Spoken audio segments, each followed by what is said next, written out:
Hello and welcome back to Reality Check. This channel cares for hearts and minds, and we have conversations on mental health in the areas of marriage, family, parenting, relationships, the workplace, and your overall well-being as an individual. My name is Rachel Mwine. I'm your host, always joined by our capable resident therapist, Dr. Eva Satwine, who is the founder of International Center for Mental Health and Family Care. It's a wonderful place where you can go and have conversations with her and her team of therapists if you need support in any of the areas I have mentioned. Today, we are going to be talking about something rather sensitive, and I would want to take this opportunity to warn you, our viewers, that some of the things we'll be discussing might be triggering and sensitive, so just take precaution as you watch. In the recent past, we have received news of individuals that sadly have ended their lives. And we felt, because we are a channel that cares for your mental well-being, it was only pertinent that we get into this conversation. And so we're going to be talking about ending one's life, which has been linked to mental health challenges. It's actually been said that ending one's life is the 10th leading cause of death globally. So we are going to be talking about that, and I couldn't think of a better person to have this conversation with than with Dr. Evers. So welcome to the show, Dr. Evers. Thank you so much, Rachel. Like I mentioned, we're talking about something really difficult, and of course our hearts go out to the families of the individuals that have ended their lives, and for those who are generally struggling with their mental health. Dr. Evers, times like these get us reflecting as a community, as a country. You know, when somebody chooses to go this path, we're thinking, why? What happened? What could have been so bad, you know, that was the only option for you? That seemed like the only option for you. And so as we reflect, as Ugandans, you know, the world over, what are some of those things we need to be reflecting on, you know, in a time like this? Thank you, Rachel. And of course, I add my voice to what you have already mentioned about the sensitivity of this issue, the emotions are surrounding it, and extend our thoughts to families that have experienced this. I think we have recent experiences here in our country. Having said that, I think answering your question, what is going on in the mind of what should we be reflecting on? What should we be reflecting on? Maybe I should start from the fact that death is confusing enough. Yes, that's true. Death is very confusing. And in my work as a therapist doing grief counseling, one of the things I remind myself about, and also my clients, is to say that death is one of the things that human nature has no control over. Right? And so every time it occurs, people have questions. That's true. Why? Why now? Why couldn't it be this way? But then we remind ourselves, did we have a choice? Did we have control? Actually, choice. Control. Do we have control over death? Now, when it happens in a way of someone taking their lives, then it adds to the confusion around death. And so the things that we should be asking, because human nature, we always are in the business of trying to extend life. That's true. You see? That's why we exercise. That's why we eat well. Healthy, yes. That's why we drive well. We do seat belts. We, like everything. So someone would definitely be right to wonder why in the midst of all that someone chooses to take their life that way. But what we should be asking ourselves is, what is in the mind of that person? What's the goal? Like, what were they trying to achieve? That's the question that should be asked. What are they going through, and what were they running away from? What were they trying to achieve? I think those, I don't know if it's one question or three questions, but for me that's core to understanding or preventing or supporting people, and definitely preventing occurrence of death by that method. And I would like us to, continue on that in that line of discussion because like you've said, death is confusing in itself. And so when somebody chooses to end their life, we have even more questions. And sometimes we ask those questions very ignorantly, you know, like why would someone, you know, choose very arrogantly, actually, maybe not even ignorantly. And I think this is an opportunity to educate ourselves. What is going on in the mind of somebody who chooses that path? What is it that they are trying to achieve? And maybe we should attempt to ask, or rather answer the questions that you have posed. What's going on in the mind of somebody who chooses that path? So what is going on in the mind of the person who chooses to take their lives that way? To say it in one sentence is they are trying to end pain. The goal of doing that is to end pain, because pain, maybe I should remind viewers that human nature was created to desire pleasure. Yeah. So every time we experience pain, it's inconveniencing. That's true. Now, it's always, when pain comes, because we live in a broken, painful life, when pain comes, what is on the mind of a person is, how do I end this pain? Now, when a person realizes that they've tried so many ways to end what we call circumstantial pain, so it keeps happening, it is existential, and they are all what we call existentially threatening situations or circumstances or experiences. So someone scans the horizon and sees that this pain has potential to keep happening because they don't see any solution around. So that's what it is. Now, I should remind you, Rachel, maybe at this point, and educate viewers that when this practice started years back, of course it's been there, people associated it with mental, as a mental disorder. Or disorder. A disorder. Okay. And when more research was invested in this area, it was discovered that actually it's not a mental disorder. People are just dealing with stress that doesn't seem to have an end.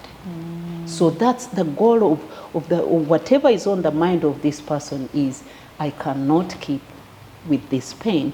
It has to end. Now that I've failed to get another decent way to end it, and I can't see anything in the neighborhood or wherever that is going to help me end this situation, then I have to end it, to end my life. Yeah.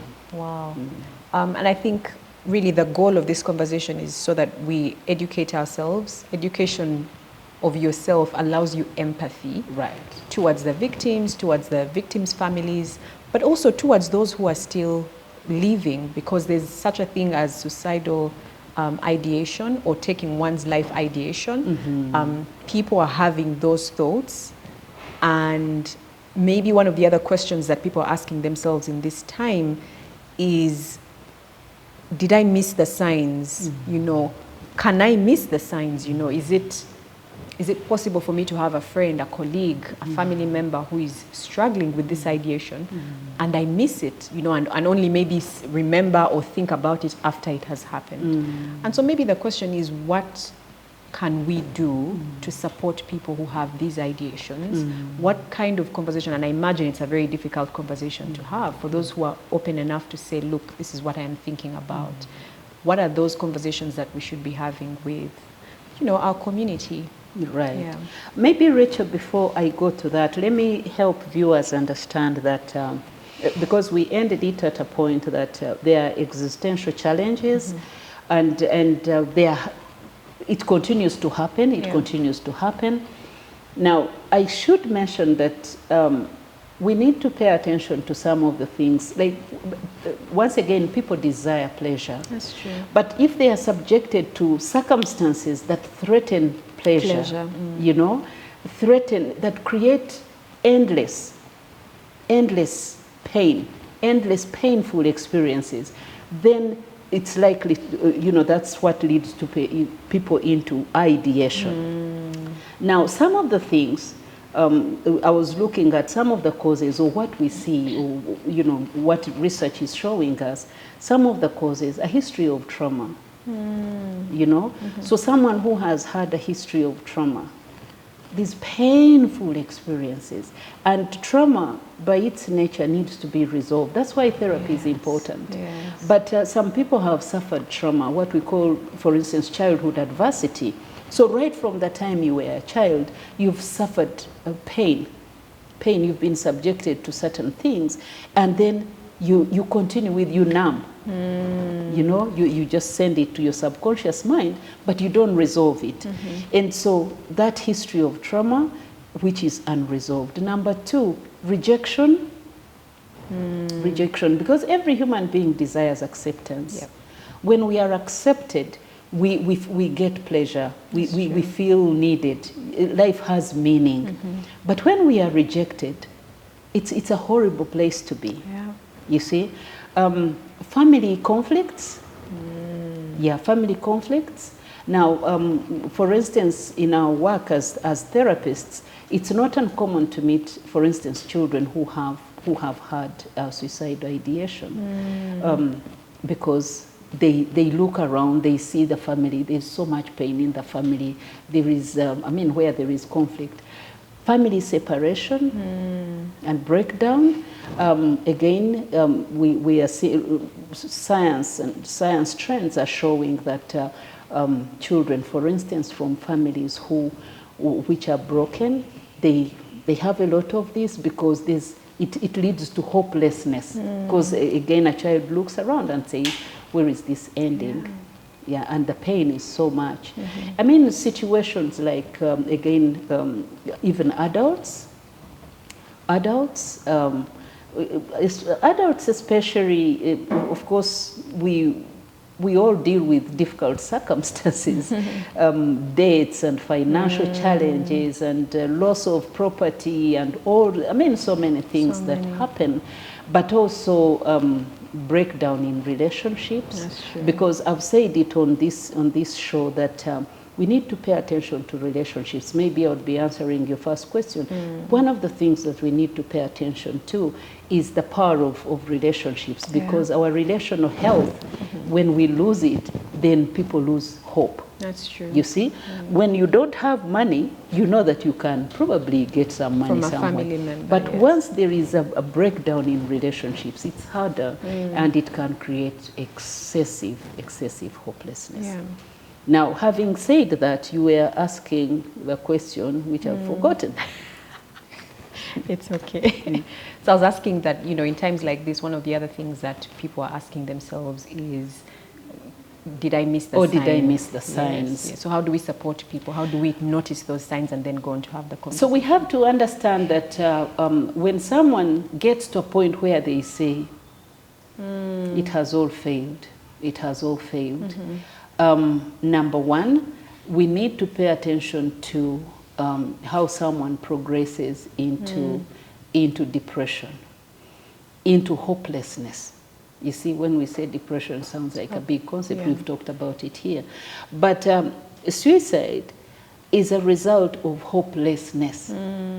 Now, when number one, when you interact, Rachel, if I stayed with you in this home, the couple of times we have worked together, I know you. I know you. So I'm able to see when it's unusual. Yes. You see? Now, for instance, in one of our conversations, we've talked about children. When you have teenagers, for instance, even children, or even younger children, we are able to see that this child is behaving different. They shut down. Yeah. They are no longer happy. The sadness, excessive sadness, where you look at someone and you see they are sad. They don't find any joy in life at all. And they are sad today, they are sad tomorrow, they are sad another day. That's one of the signs that we should pay attention to. If someone has lost interest in normal activity, that's a sign that they are losing hope, and they're getting depressed. You see, if they start saying certain things, you know, by the way, one of the big signs we miss is when someone begins to verbalize, or to post on their social media pages. You're able to read between the lines and say, what is this person saying? You know, and remember, this person is looking for any outlet, you know. So they are not going to say, oh, you people come help me, but they are saying life is useless. I didn't know life was useless. So they are going to post messages that point to a certain direction. And so when we are paying attention, we are going to see such, right? Now, I've talked about children, but I remember we had a session on depression. Even adults, we are able to see, especially my brothers, men, when they are no longer saying a thing, and maybe a couple, you have a partner, and so your spouse, you just see they are losing sleep, lost in thought, they are lost in thoughts. You wake up in the middle of the night, they are looking at the ceiling. You ask, what is it? Nothing. I'm okay. You know that I'm okay, which never means anything. We need to be highly concerned, because those are signs that we need to pay attention to. Now, I should mention, Rachel, that, and I think I've mentioned it here, that it's depression and hopelessness, unlike other mental health disorders, is harder to detect. When someone is anxious and worried and stressed, you're going to see. That's true. But when they are depressed and hopeless, they just wither. And it's very easy to not detect that person. And sometimes we go to them and say, come, let's have, you know, just be happy. Get out of your shell. Get out of your shell. Yes. What is it? Do you need coffee? But we are not asking the magic question, which helps a person to know this person cares. Because if you come and find me coiled in some corner or lost in thoughts, and you say, come on, life is short, be happy. What are you saying? So what this person needs is care. And so they want you to ask the magic question, which is, are you okay? Right? That are you okay statement communicates, I care about you. That's true. But if you just say, cheer up. It's like you're one of the rest. Yes, you're not paying attention to what has made me shut down. So I'm going to shut down even the more, because when you do that, I'm going to say, look at this one now. You have no idea. You have no idea what I'm going through. So it's very important for us, all of us, to be sensitive to a change in somebody's lifestyle, a change in their demeanor, a change in everything they do, so that you're able to ask, you're different. You're different. I've noticed this. Is everything okay? You know, some of them, we see them get off WhatsApp. All of a sudden, you know, like this, someone just exits. Yes, it's very telling. It's very telling. And maybe I should also mention this for the benefit of us understanding. When someone is hopeless and depressed, the last thing they want is noise about them. Rather noise around them. They don't want anyone to hang around in their space being happy, because when you're around them, they just feel more and more pain. That's why they withdraw. Got it. Yeah, so when they withdraw, they feel, maybe I can deal with my things, because all these people that are around me don't understand what I'm going through. That's true. Yeah. And I think as a society, we have become very busy. There's a lot of noise in our world today that, you know, mimics, I only have time and space and capacity for me, you know, and maybe my immediate family. And so we find ourselves engrossed in just ourselves and not caring enough. I think we need to come to a point as a society where we say enough is enough. let me check on my neighbor, let me check on that person who seems to always be okay, you know, bubbly and smiling. How about I give them a call and find out, you know, how they are? There's no question in there. I was just saying no, that's what know, it is. But also, it brings up an issue in my mind that we've also, I think, been conditioned to just pursue happiness. That's true. Without a balanced message of, by the way, things can work a certain direction. And especially in younger people, because I worry about children. We never teach children how to manage failure. Got it. Right? Yeah. Just yesterday, I went for our son's school. They had a swimming gala. And I was really blessed by this school. The training they give them, whether you come last, you're celebrated. You get a different kind of medal. That's true. But you get a medal, right? And then helping when they finish, they receive each one of them, hug them, and thank them, peck them, yes. And then, you know that. Then a child who is feeling, oh, I came last, they say, thank you very much for participating. Wow. You did a good job, and you completed. Secondly, those who would, I remember there was one, after everyone, he was still struggling, they received more cheers.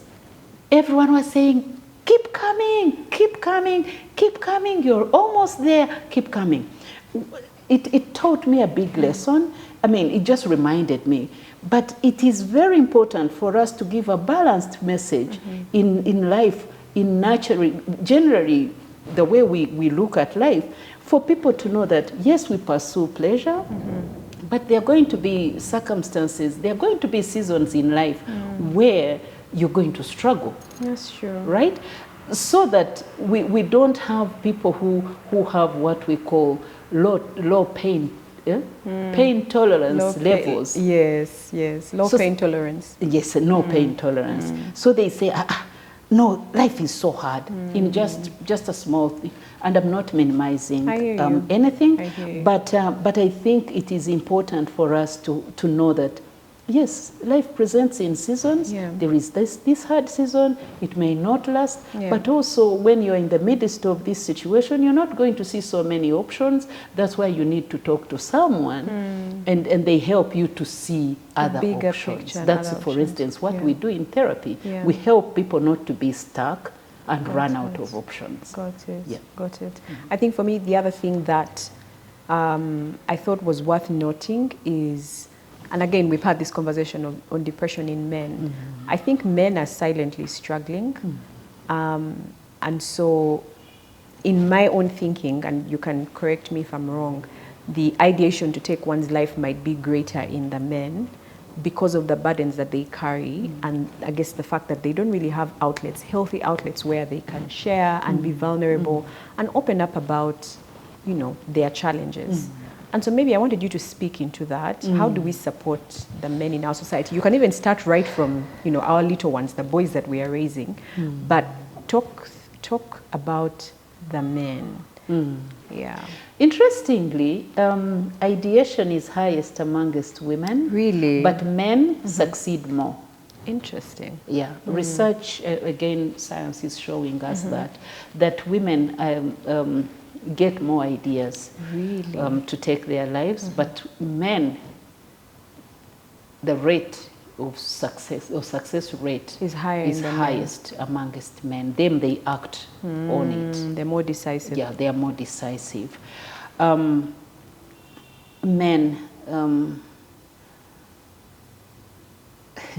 what do you want me to say about men? Let me go back to, I know what you're asking. Okay. You see, and I've said it here, emotions are important in life. We have two sets of emotions. We have the positive, we have the negative. Negative emotions, that's where we have anger, frustration, all these, hate, regret, and all the emotions that you want to think about. By their nature, they linger on.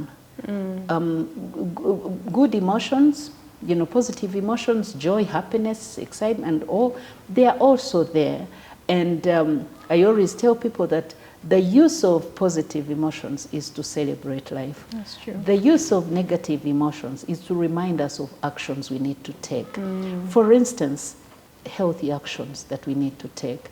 For instance, an emotion of anger helps us to know when we are mistreated, right? And so when you know that you've been mistreated, what do?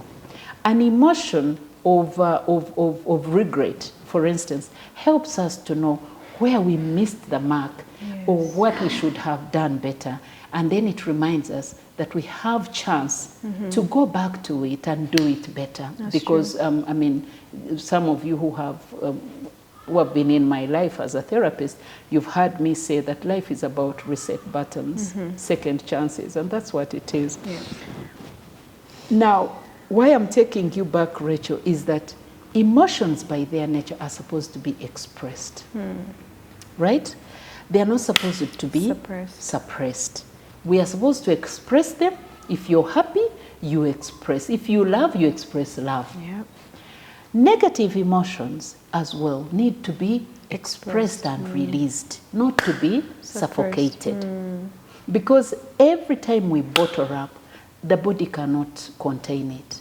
Our bodies are not created to store negative emotions. We are supposed to do what we call emotional cleansing. So we are supposed to cleanse. And that's why we, in our work, we support people to release emotions the healthy way. Yeah. If you're angry, how do you communicate your anger? How do you manage it in a way that helps you to resolve the issue that caused it? If you regret, how can you deal with this? Yeah.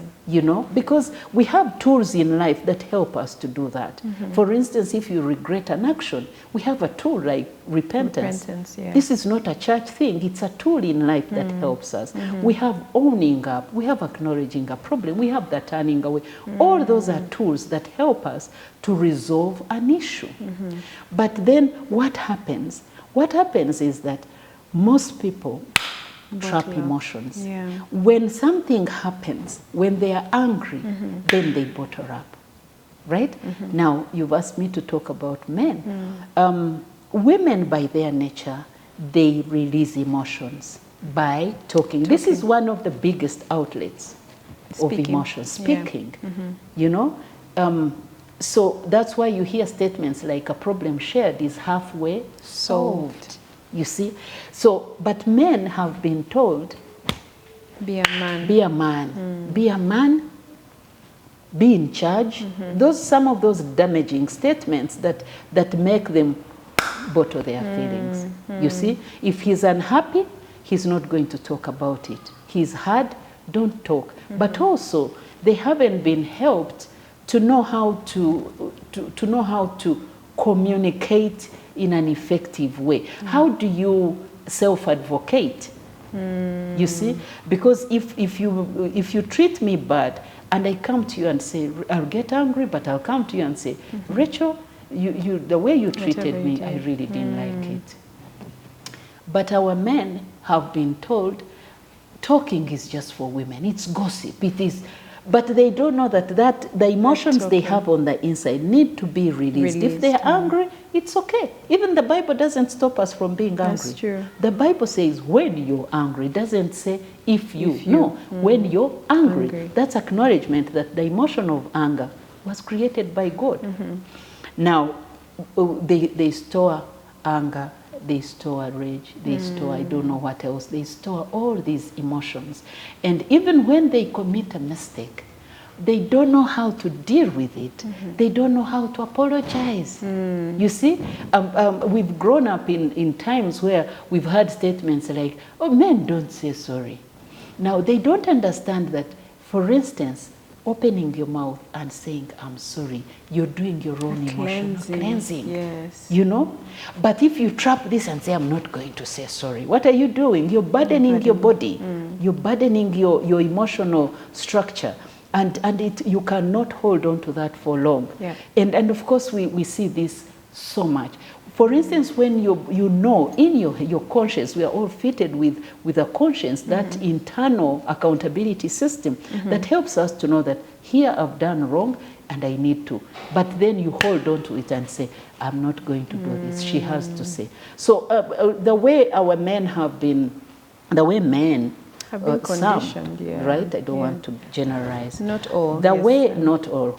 The way some men have been oriented is to hold on to their emotions. Even the good ones, by the way. Yes. You're not supposed to be a pack of emotions that are not released. Yeah. You know, it's like a pond.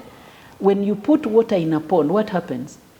It smells. Yeah. You see? So our system is supposed to have things come in and things go out. So if you're happy, express. Express if it. you're sad, express. If you love, you know, express, you know.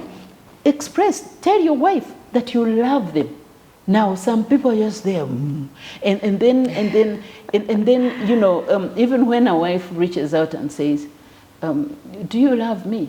They put it into another. If I didn't love you, would I have married you? You know, that kind of Yeah. thing. If I change my mind, I'll and they let you think know. it's a joke. It's not a joke, No, because you're trapping emotions. Your body is not supposed to trap emotions. You're supposed to release, cleanse, get more, cleanse, get more, breathe in, breathe out. You know, so that's what is supposed to help. Now, when it is negative emotions in men, it is worse. That's why when we talked about depression, there's more depression in men than it is in women. In the women. Yeah. Did I answer your question? You have. Yeah. You have. And I think even as we try and, you know, conclude this conversation, number one, I would want for you to speak to someone who is watching and maybe is thinking in this direction. Life has become unbearable. They're in a state of hopelessness, and maybe this is their final straw of hope. You know, what would you say to someone like that? But also, how would you encourage community, the ones who are watching, to support, you know, their colleagues, their family, their friends, to have a better mental health, because mental health, when unchecked, then leads to these kinds of ideations. So I'd want you to speak to those two categories of people, and then we'll bring this to a close. No, so that's right. It takes me back to what I mentioned. I'm going to explain it in a short time. You see, life is full of stress triggers. Yeah. Remember, the person who is committing this practice started with stress. So there's something that has triggered That's true. stressful feelings in you. This trigger, you need to keep an eye on it. What is it? First of all, you need to understand what has triggered stress. Yep. Why I'm emphasizing this is that we find ourselves in situations where you're talking to someone and they say, I'm so stressed, I don't even know What to do. You don't know why? There's something that has caused that. So we go like, what's happening here? What's happening here? What is? So when we talk about stress awareness, is for number one, for us to know what is causing stress. And you don't get dismissive and say, only this, I can't believe. It's a stress trigger. What has triggered? As I explained before, that when we experience external pressure that causes stress, our bodies produce stress hormones. These hormones put us in a state of fight or flight. Okay? These you've heard of cortisol surge. So when we get into that state, these are emergency hormones that help the brain to function very quickly, generate solutions, and then they are flushed out of our bloodstream. Yep. However, when the trigger is not dealt with, it's either marriage or whatever situation it is, when you do not understand it and try to solve whatever issues are surrounding it, so you are exposed to it today, tomorrow, another week, another week, another week. Your body is producing more stress hormones. So we get into that cortisol surge. So you move from just a little, stressful situation, what we call healthy stress stage. We move to reaction stage, because now it ceases to just be one day. Now you're beginning to see if you were angry here, now it's becoming rage. If you are spending just a sleepless night, now you can't sleep anymore. And so we continue. It runs on a spectrum. If you don't deal with the trigger, and every other time you're still exposed to it, then you're going to graduate to, your stress levels are going to graduate to a third stage called injury. Injury stage is dangerous because now people are losing more. Because stress hormones, cortisol, is strong.